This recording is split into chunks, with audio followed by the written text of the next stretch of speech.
Mulu dia cakap, bang, cuba abang sikap Pokemon Indonesia. Please, sekali je. Boleh. Kumpul mainan, kumpul kenangan. Hari ni kita kumpul kartu Pokemon kehadiran juara. Nampak yang pertama dah ada juara kita, Lapras Misty, card alternate art. Nice.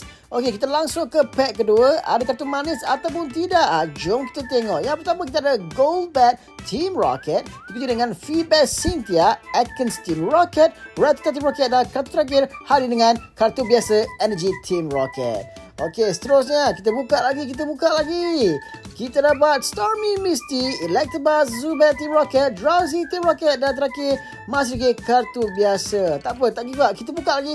Kita langsung ke pack yang keempat. Okey, kita tengok. Yang pertama kita dapat kartu apa? Kita dapat Mukrow Team Rocket, Roselia Cynthia, Weasel, Rattata Team Rocket, dan terakhir hadir kembali dengan Greedent Arvin Full Art.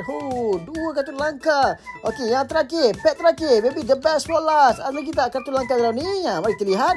Kita ada Weezing, Lapras, Nidorina, Mankey, dan terakhir hari dengan satu kad rare holo biasa, Annihilate.